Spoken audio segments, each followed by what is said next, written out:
Praise the lord. దేవునికి స్తోత్రం. దేవుని బిడ్డలారా, దైవ సమాజమా, దేవుడు మనల్ని ప్రేమించి మరొక నూతన దినం ఇచ్చినందుకు దేవాది దేవుణ్ణి స్తుతిస్తూ రండి ప్రియ దైవజన్మ.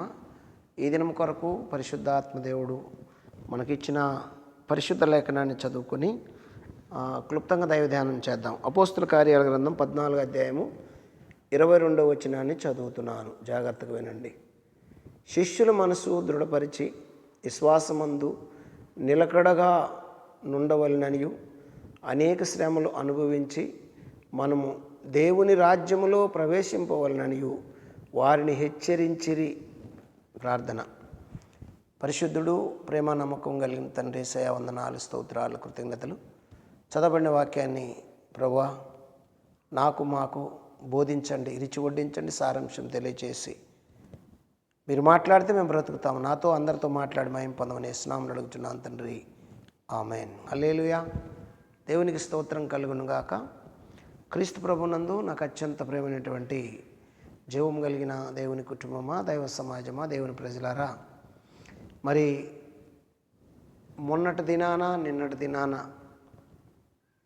దేవుడు శక్తివంతుడు, బలవంతుడు, మన జీవితంలో నూతన కార్యాలు చేసేవాడు, సమస్తం నూతన పరిచేవాడు. పాత జీవితాన్ని తొలగించి నూతన జీవితాన్ని ఇచ్చి దేవుని పనిలో బహుబలంగా వాడుకుంటాడు.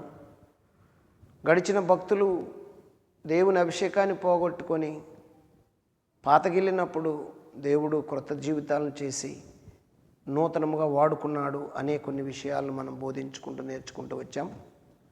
ఈరోజు పరిశుద్ధాత్మ దేవుడు అపోస్తలుడైన పౌలు ద్వారా నేర్పిస్తున్న పాఠం ఏమిటంటే, నీతిగా న్యాయంగా క్రీస్తు కొరకు యేసు ప్రభు సాక్షులుగా ప్రయాణం చేయటానికి మనం పూనుకున్నప్పుడు, ఈ లోకం మన మీద దాడి చేయటానికి, ఈ లోకం మనల్ని వ్యతిరేకించటానికి, ఈ లోకం మనల్ని ద్వేషించటానికి, ఈ లోకం మనల్ని శ్రమల పాలు చేయటానికి సిద్ధంగా ఉంది.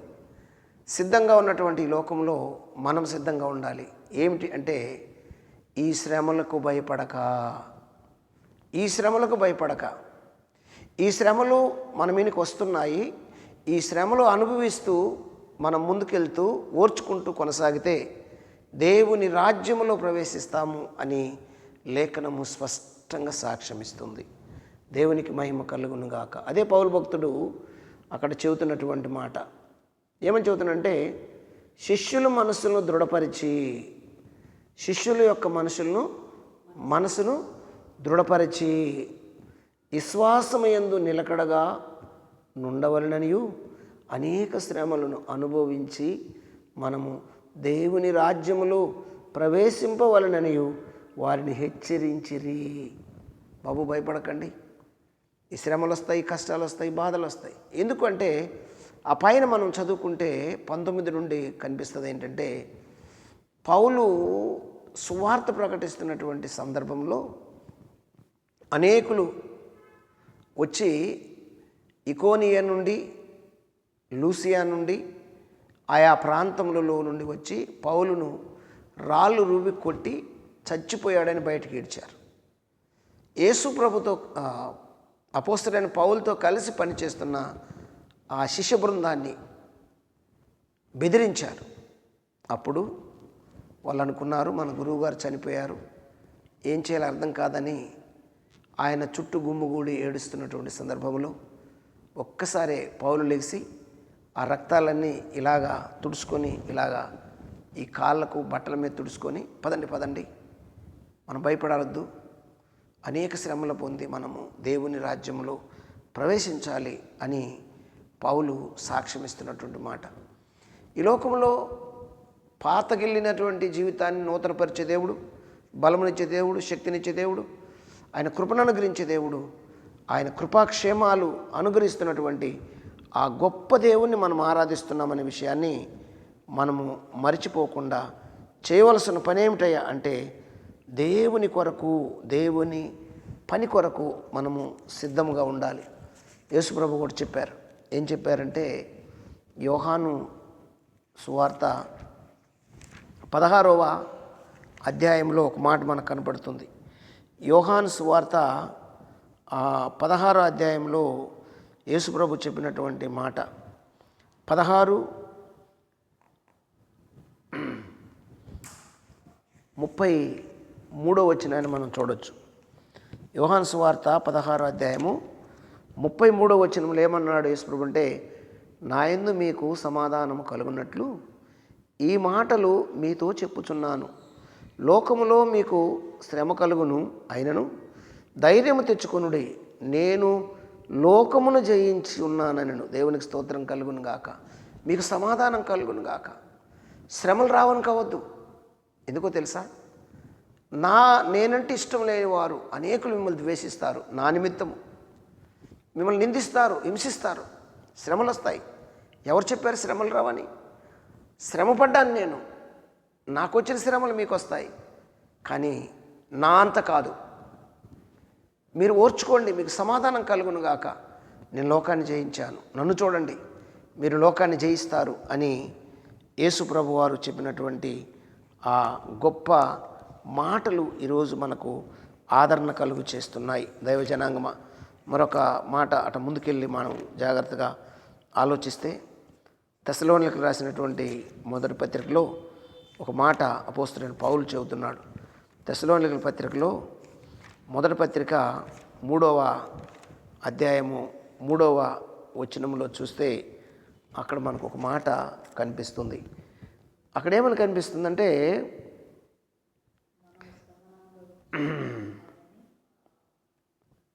తెస్సలోనికీయుల మొదటి పత్రిక 3వ అధ్యాయము 2 నుంచి 4 వరకు కలిసి ఉన్నటువంటి విషయము.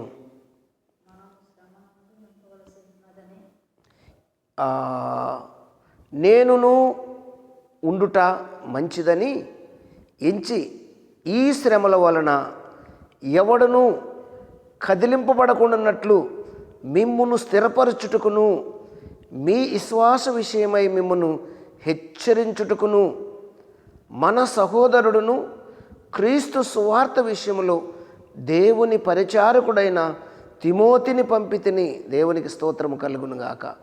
ఆయన చెబుతున్న మాట ఏంటంటే, కదిలింపబడకుండానట్లు మిమ్మల్ని స్థిరపరచుటకును. ఏం చేస్తున్నాడు? కదిలించబడకుండా. మీరు కదిలించబడకూడదు. ఎందుకు కదిలించబడకూడదంటే, ఈ శ్రమల వలన ఎవడను కదిలింపబడకుండానట్లు మిమ్మల్ని స్థిరపరచుటకును మీ విశ్వాస విషయమై మిమ్మను హెచ్చరించుటకును మన సహోదరుడును క్రీస్తు సువార్త విషయంలో దేవుని పరిచారకుడైన తిమోతిని పంపితిని.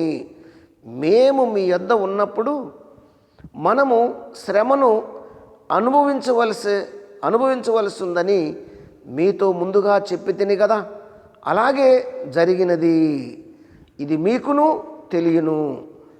అట్టి శ్రమలను అనుభవించుటకు మనము నియమింపబడిన వారమని మీరు ఎరుగుదురు. చూసారా, అట్టి శ్రమలు అనుభవించుటకు మనము నియమింపబడిన వారమని మీరును ఎరుగుదురు. ఈరోజు శ్రమ లేదు, బాధ లేదు, శ్రమలు మనకు రావు. అసలు క్రైస్తవులకు శ్రమలు ఎందుకు వస్తాయి? పుర్రును పోయి పైన కూర్చుంటారు అని బోధించే ఆ తోడేళ్ళ వేసుకొని వచ్చిన బోధకులు ఉన్నారు. జాగ్రత్తగా ఉండాలి.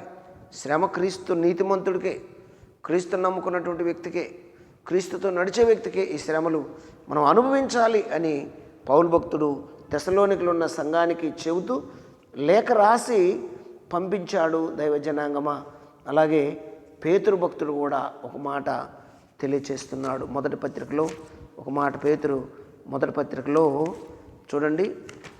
పేతురు భక్తుడు రాస్తూ మొదటి పత్రిక 4వ అధ్యాయం 12వ వచనంలో 4:12 ఒక మాట మనకు కనపడుతుంది. జాగ్రత్తగా మనం గమనిస్తే 12లో, ప్రియులారా, మిమ్మును శోధించుటకు మీకు కలుగుచున్న అగ్ని వంటి ఈ మహాశ్రమలను గూర్చి మీకేదో ఒక వింత సంభవించున్నట్లు ఆశ్చర్యపడకుడి. క్రీస్తు మహిమ బయలుపరిచినప్పుడు మీరు మహానందముతో సంతోషించు నిమిత్తము క్రీస్తు శ్రమలలో మీరు పాలివారై ఉన్నంతగా సంతోషించుడి. హల్లెలూయా. చూసారా, మీరు భయపడకండి, ఆశ్చర్యపడకండి. క్రీస్తు శ్రమలలో మీరు పాలివారవుతున్నారు అని ఇక్కడ పరిశుద్ధ లేఖనాలలో మరి భక్తులు, దేవునితో నడిచిన భక్తులు, పౌలుతో సైతము పేతురు అనేకులు ఇస్తున్నటువంటి సాక్ష్యము. అదే పౌలు భక్తుడు నేర్పిస్తున్న పాఠము తన శిష్య బృందానికి.